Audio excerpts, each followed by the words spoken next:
high duty as in thy sight. Give divine guidance to the President of the Republic. Endow members of Parliament and ministers of state with discernment and vision, integrity and courage, that through the labors of government, this land and people may be well and truly served, and that good purposes for the common human life be realized in our midst.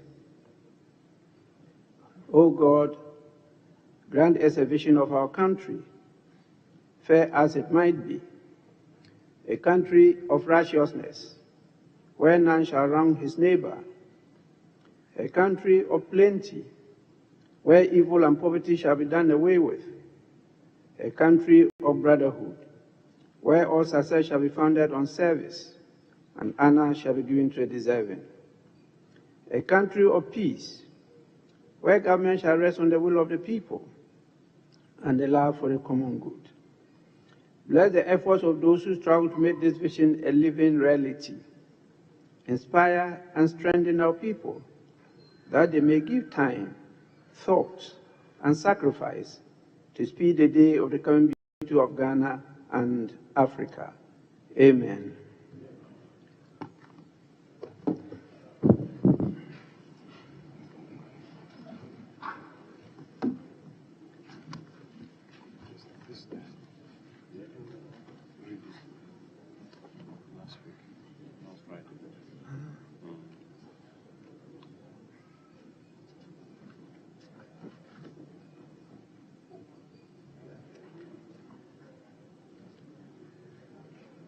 Honourable members, we will not take roll call today. We will recite the National Pledge, item 3.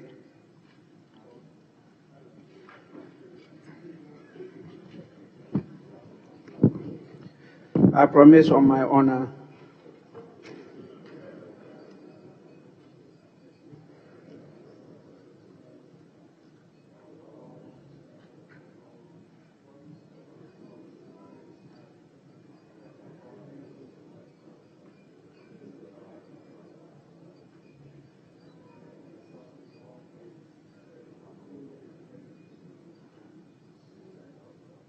Thank you so much. Be seated.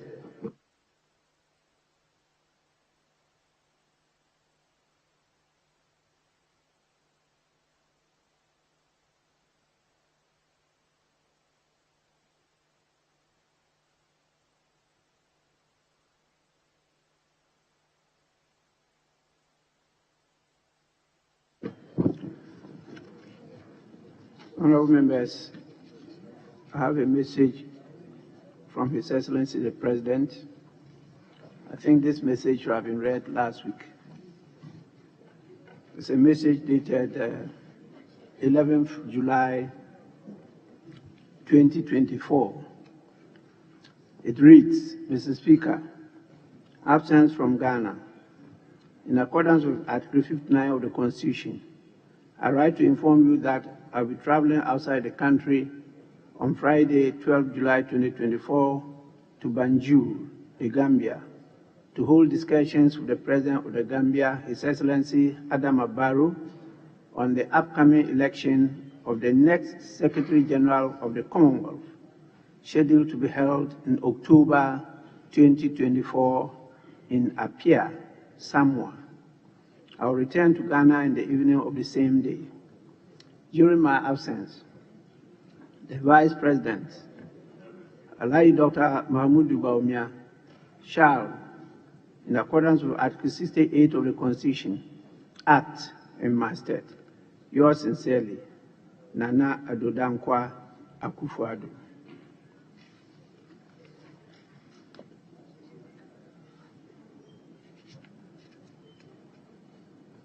We now move to item 6, correction of votes and proceedings and official report. We commence with the correction of votes and proceedings of the 20th sitting, dated Friday, 12 July 2024. Page 1. page 2, page 3, page 4, page 5, page 6, page 7, page 8, page 9, sorry, page 8. Honorable De La Soa.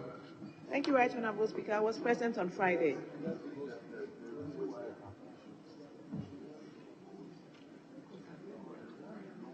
I was present on Friday. I've been marked absent. We're at page 8. Yes. And you say you were present? Yes, please. But I'm listed on page 8 as absent. Number 74.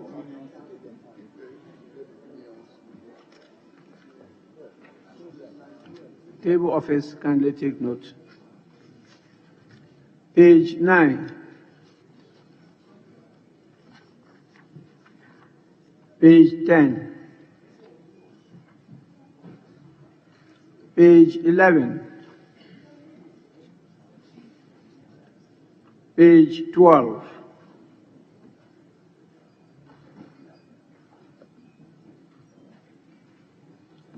Honorable members, the votes on proceedings of the 20th sitting dated Friday, 12th July 2024, as corrected, are adopted as the true record of the proceedings.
Honorable members, I don't have a copy of any official reports.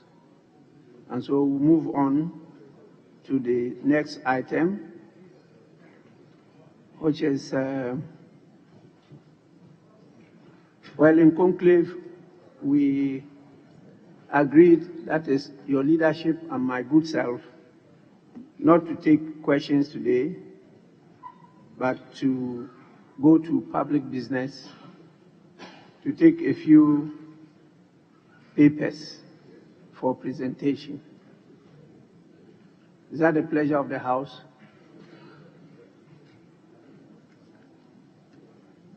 Yes. Speaker, it is so. It is so. Yes. Doctor, were you on your feet or you were? Yes. Thank you, Mr. Speaker. That Tamale Central. Yes, Mr. Speaker. Yes. Mr. Speaker, I'm standing on Order 64 to raise a quorum for the transaction of business this morning. Mr. Speaker, they bring business to this House, and they can't consistently relying on our numbers to have business of government executed. For me, it demonstrates lack of seriousness, and I don't think that we need to be giving them this opportunity. Mr. Speaker, last week and last 2 weeks, I raised this issue. They are in our constituencies. campaigning. Yet they expect us to execute their business for them. It is completely unacceptable. We could have also done that. We could have left this house, left our legislative responsibility, what we were voted by our constituents and the people of this country to do. We could have done that. But we have decided to act responsibly for the good of this country, for our elected people who we are representing, for Mother Ghana. So I really don't think that it is appropriate that they rely on our numbers to execute businesses they bring to this house. And again, Mr. Speaker, Labor Union is on strike. And one of the reasons why... I think the issue you raised is one of quorum. Yes. Exactly. So let's go on that. Mr. Speaker, I want to garnish the quorum I'm raising. Why, are you the Speaker? Are you the Speaker? My worry is that your additions are countering the issue you raised. Okay, thank you, Mr. Speaker. Because who am I? Honorable Member. No, I want to sit down. Yes, so do so.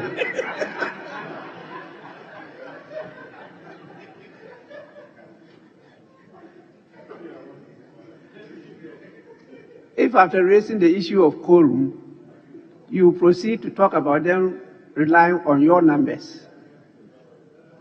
If the numbers were here, you will not be raising an issue of quorum. So, yes, let's address the issue of quorum and see. Yes, Majority Chief Whip. Yeah, as was agreed at conclave, may I seek your leave? And I think you have already given directives that we proceed to take public business. Yes, let me address the issue he has raised. Let me address the issue he has raised. Please, Clerk, what is the number we have?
Honorable members, I will invoke 64(3).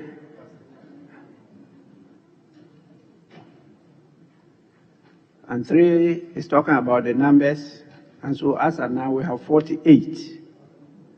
And so the issue raised is legitimate, but I rely on 64(4), which says the person presiding shall A, direct the clerks at the table to cause the bell to be rung, B, continue the business of the House for a period of 10 minutes, and E, direct the clerks at the table to conduct a head count of members present, and D, if there is still no quorum, suspend the sitting of the House for a period of not more than 1 hour.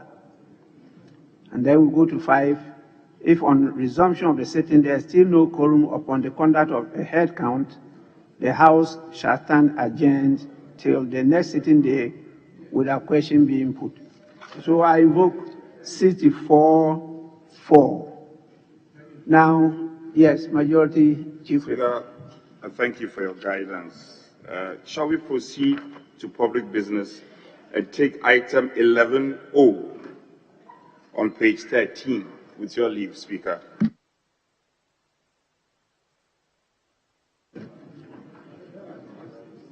Item 11(O). Yes, Deputy Minority Leader. Honourable Speaker, thank you. Honourable Speaker, I think support of the laying of the items that had been raised. I think from item page 13, 11O, I, all the way to IV can be laid. But, Honourable Speaker, the minister is already in engagement with the chairman, the ranking, on item V and item V1. So I wanted to just draw your attention. Let me draw your attention. So the minister is advised accordingly. If you really want us to make progress today, because he knows that he must really hold on that matter. Please. Do you have any objection to 11O being laid?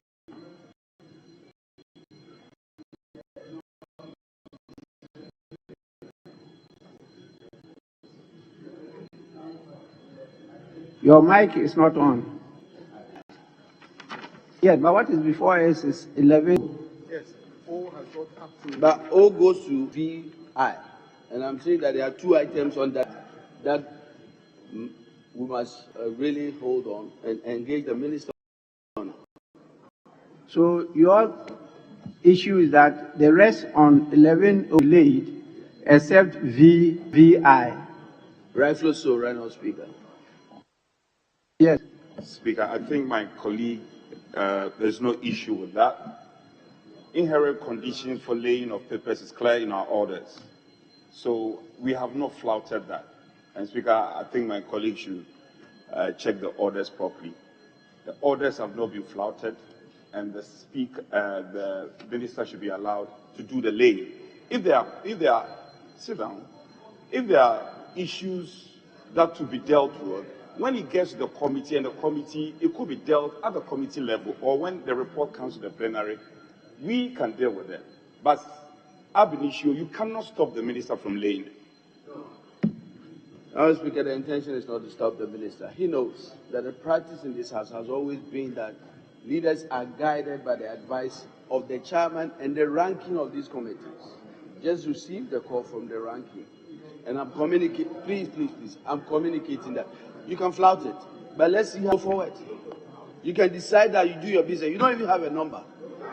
We've called for this thing. Honourable Speaker, it's 10 minutes. I think that we are going to support our colleagues.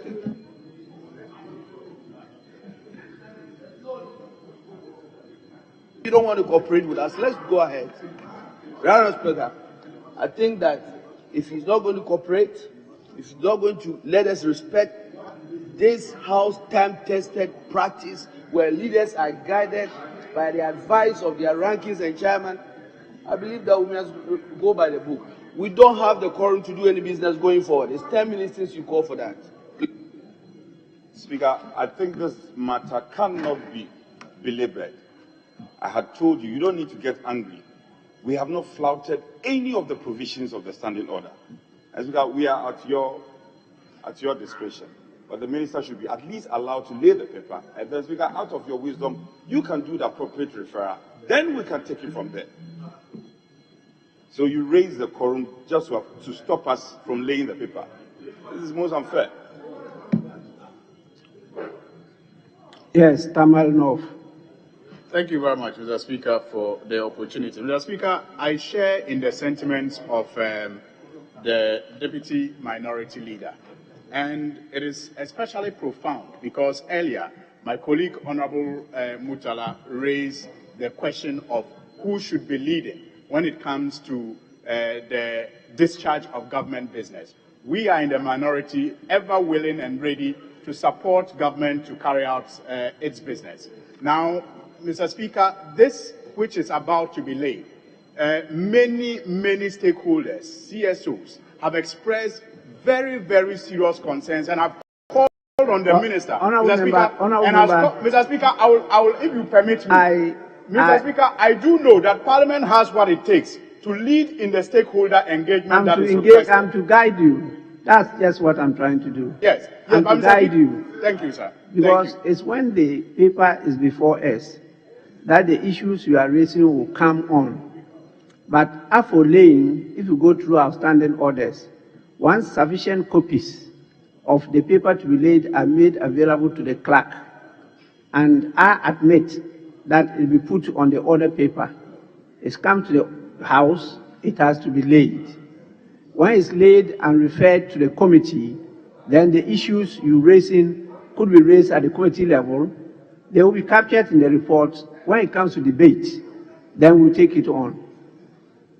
Thank you very much, Mr. Speaker, for the clarity. Mr. Speaker, all I was seeking to say was that sometimes when the people in the executive, starve Parliament of funds, and yet expect Parliament to do some of these things that they could have done before even bringing the bill before us, I find it unfair. Mr. Speaker, the ministry could have led this stakeholder engagement that will include Parliament. Instead of he and his ministry dumping it on Parliament, knowing very well that we lack sometimes the necessary funds to carry out the necessary engagement that will help strengthen this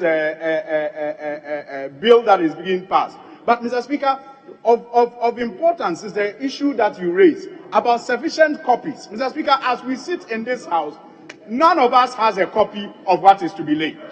None of us. In fact, I believe that he doesn't, even he the majority whip, does not have the copy of the document. You don't need to split hairs over this. Whatever is laid, the copies will be made available after my directive. I will definitely direct that copies be made available to members. And it will be done. Yes. Thank you very much, Mr. Speaker. Mr. Speaker, we normally don't do this. But the two papers under consideration are matters that are dear to the heart of the citizenry. Mr. Speaker, we were expecting the two papers to appear before us at the Business Committee. But Mr. Speaker, they were never. They always appear here on the other paper addendum. Mr. Speaker, what is the importance of the Business Committee is that normally when you admit... What do you say? Mr. Speaker, when you admit business yes. in the House, those businesses, Mr. Speaker, are programmed by the clerk to appear before the Business Committee, to be presented in the House, to be adopted by the House. Mr. Speaker, the essence of that is to allow the citizenry to buy in, that those matters are going to be, activities are going to be carried upon in Parliament next week. And therefore, they are to be laid. So the citizenry will be ready that those matters are going to appear before their representatives. Mr. Speaker, these two papers, the lithium and the bauxite agreements, never appeared before the Business Committee, of which I'm a member. Last week, on 2 or 3 occasions, they were appearing on other paper addendum. And we raised questions that these are matters that if Parliament is about to go and embark upon, Parliament must carry the entire country along. If you come with other paper addendum and lay these papers, the moment you lay it, a committee can use 2 days to go and sit and bring their report. And within 1 week, Mr. Speaker, if care is not taken, that agreement will be endorsed. Then Ghanaians will be up in arms against Parliament. This is what we are trying to avert. And that is why last week, Mr. Speaker, we tried to veer away from that path. Mr. Speaker, we have nothing against them. You are right. Once you have admitted, if it is laid, the committee will now go and do their work. But Mr. Speaker, even before they were brought to your office, the citizens in Central Region embarked upon demonstration. There was demonstration by civil society organizations. Even, Mr. Speaker, when it appeared on other paper addendum, go to social media, that Parliament is trying to, government is forcing the bauxite and lithium agreement through Parliament forcefully, even though citizens are crying. So, Speaker, that is why we are saying, give us time. Let the ranking member, the leadership of the committee, meet the minister. The Speaker, as leadership, wouldn't even be nice. that upon hearing all those information on social media, we meet as leadership, that this and this and this. So, Speaker, if those things are not taken into consideration, the whole civil society organizations who embark upon the demonstration, who have confidence in us, are expecting us to do a very good work. But, Mr. Speaker, we are saying that it will not be nice for the lithium and the bauxite agreements, Mr. Speaker, to come through Parliament with lightning speed. We must allow the civil society organizations in the extractive industry to bring their buy-in. We must allow the academia to bring their buy-in. We must allow all the stakeholders in Stockholm and Central Region to bring their buy-in. But Mr. Speaker, we have only 2 weeks or 3 weeks to go on recess. Then you lay this paper today. Mr. Speaker, have you forgotten the Adjournment deal? The Adjournment deal came on the last end of a meeting like this. Then later, Dr. Stephen Mentio and the civil society organizations in the extractive industry, they were up in arms against Parliament. Mr. Speaker, can't we jealously guard against our rapidly eroding reputation and confidence? That is why we are saying we have only 2 weeks to go on recess. Mr. Speaker, we think we must not overspeed with such an important and precious agreement. We have found lithium for the first time. We've never signed any agreement of lithium. Mr. Speaker, if we got it wrong in other natural resources, can't we exercise patience and fix our things and get our acts together? This is what we are saying. No matter what, it will be manned. But, Mr. Speaker, we must hasten closely, carefully. We must not overspeed with it. Honorable. And Mr. Speaker, it's a very controversial area. Honorable Minority Deputy Whip. Now we are on an issue of procedure. I know that the form is as important as the substance, but you raised a critical issue of procedure, that these papers did not come before the business committee. That is the only issue worth considering now. I want a response from the the chief whip of the majority. Did it come before the business committee? Very honest, he who seeks equity must come with clean hands. If it is the case, that is the argument, all the papers we laid last week, all papers that were laid last week,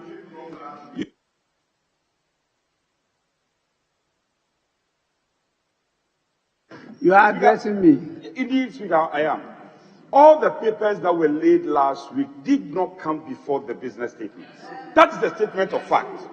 Now, we are masters of our own rules. And oftentimes, when it becomes necessary, Speaker, for us to amend, be it business questions, that is why even today, typical example today, questions that we have programmed, it has become necessary that we reprogram the questions. So we are not taking the questions. That is why we say that we are masters of our own rules. These agreements were brought last week. We attempted laying it last week. There were views to the contrary, that we should engage. Then I said, look, as far as the standing orders are concerned, we are within the provision of the standing orders. Nobody has gone wrong. And hence, Speaker, if it is about the business committee, it is neither here nor there. It is neither here nor there. Has the clerk received sufficient copies? Has the table office complied with the provisions of the standing orders? Yes, indeed, they have. They've received sufficient copies. That is why I went ahead to advertise the two agreements on the order paper. So you come on a front of standing orders. Let's Let's go through the process. So you have raised quorum. Let's go through the process. The minister should not, we will be setting a very bad precedent. We will be setting a very bad precedent in this house. If it is about consultation and engagement, when the referral is done, the consultation and the engagement can be done at the committee level. We cannot stop the minister from laying the paper. What example are we setting up in the future? Speaker, I think they should understand. And they should not put any more impediment. You should sit down. What are you standing for? Speaker, they shouldn't put any impediment in the way of the minister. At least, minimum, he should be allowed to lay the paper. Then when the referral is done, out of the wisdom of the speaker, we can do all the engagements, invite civil society, and do all the engagement at the committee level. In times past, all the agreement that the minister has laid, all stakeholders have been engaged. What is your fear? What is your fear? At least allow the minister to lay the paper, then we can go ahead and do all the necessary engagement. Speaker, I invite you to rule them out of order. They are totally out of order as far as the standing order is concerned, and the minister should be allowed to lay the paper duly.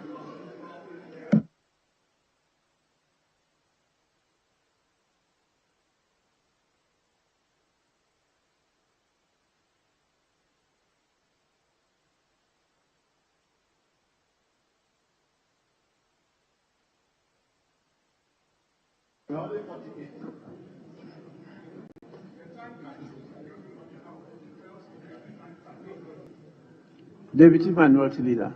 Thank you, Right Honourable Speaker. Right Honourable Speaker, respectfully, there's a process that is ongoing, and I want us to make sure we follow through. Order 64, C and D. We had called for a quorum, and you had added the clerk to check the numbers. I think they communicated we didn't have the numbers. 10 minutes is passed. Let's address the issue on the table. I'm aware of the issue of quorum. But unless we say, I just truncate what is going on, which definitely will be improper. I'm aware of the 10 minutes. I thought that it was important that we do that, so that I'm aware of the 10 minutes timeline. Please, I can have the let chance me to finish. engage our colleague. We can have a chance to engage the colleague. That's why I want that process to really be concluded. We should truncate the process.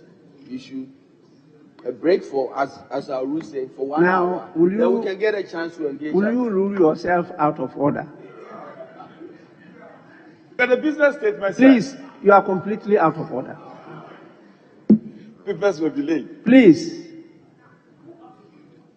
Yes, Honorable Bernard Ahiafo. Mr. Speaker, thank you very much for giving me the opportunity. Mr. Speaker, from the debate of Honorable Ahmed, you raised a germane question that from all that he has said, the issue is whether or not the paper to be laid has been discussed by the business committee. Having listened to the majority chief whip, it is clear that it wasn't discussed by the business committee.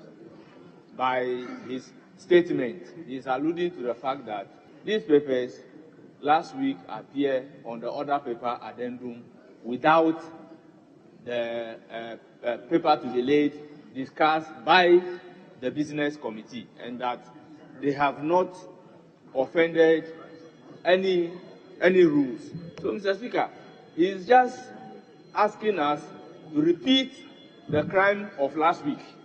The wrong thing has been done, and we should continue to be doing the wrong thing.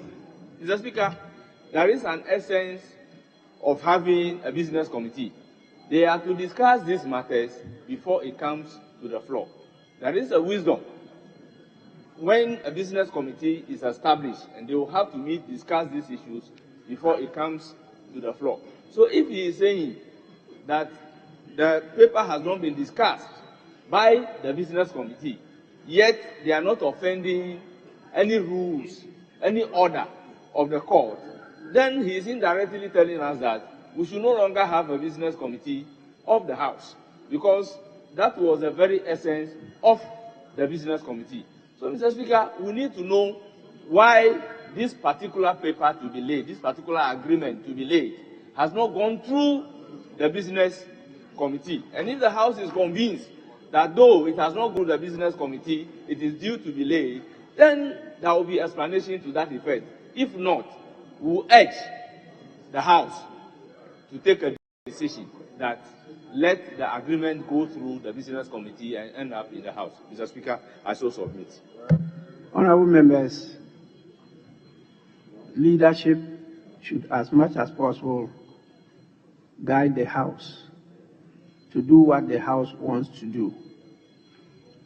Because of the ease of doing business, we have not been enforcing these rules strictly, and therefore we've been allowing things to pass by. Now you are raising the issue for us to enforce the rules strictly. That may lead to bureaucracy and delays. But if that is your wish, we'll proceed to do so.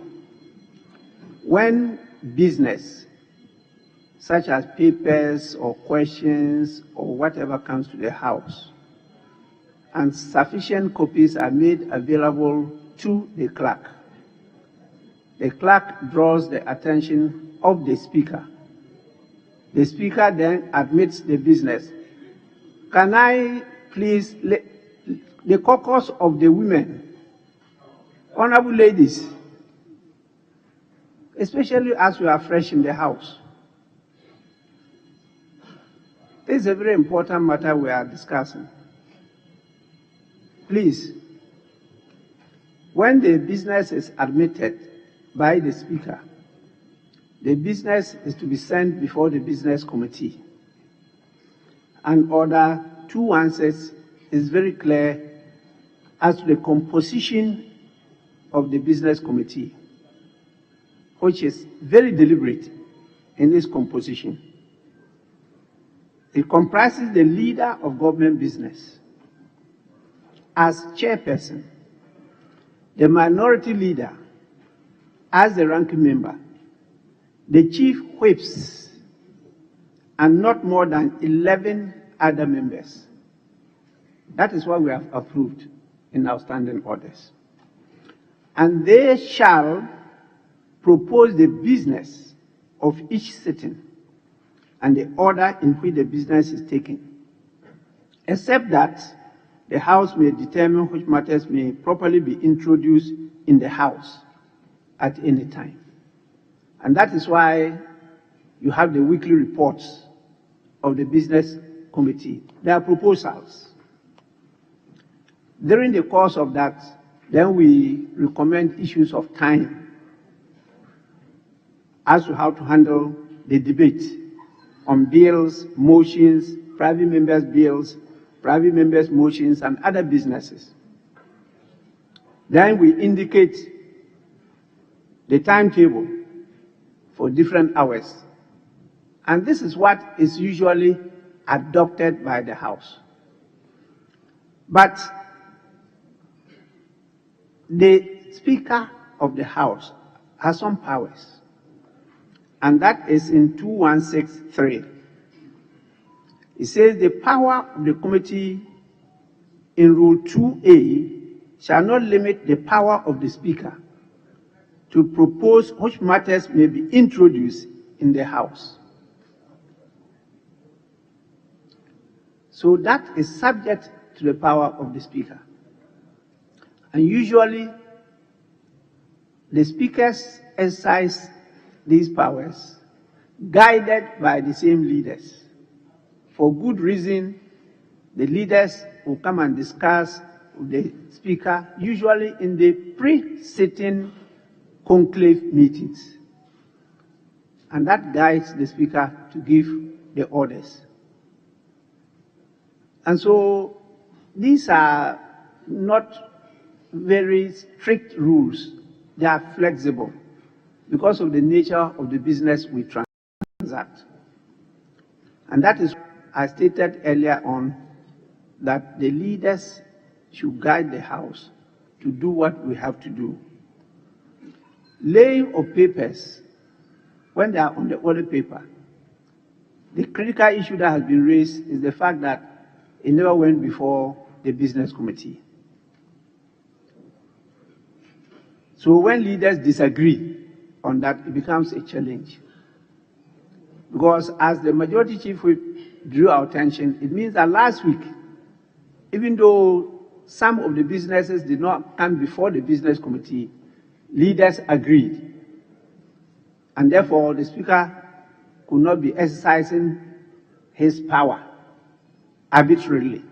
And we allowed the papers to be laid. Now, you have disagreed today. So, laying the paper is now being challenged. We cannot ignore that. But it's a precedent you'll be setting. If you want to go by that precedent, I'll proceed to do so. If you don't want, please, let the paper be laid. Copies will be given to members. The committee will be given the opportunity to deliberate over the business. And then whatever concerns you have as you are raising can be discussed at the committee meeting, captured in the report, and presented to the House. Then, honorable members, will you resume your seats? If you don't have patience to listen to me, I will not have patience to listen to you. You don't run this House.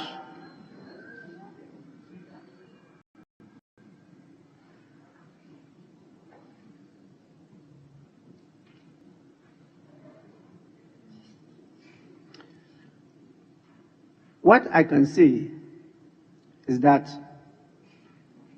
we will have to take, according to the rules stated in Order 64, 1 hour, they say not more than 1 hour suspension of sitting. And then when we return, we'll look at the numbers and advise ourselves. Sitting is accordingly suspended.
Clerks at the table, please, kindly tell us the head count.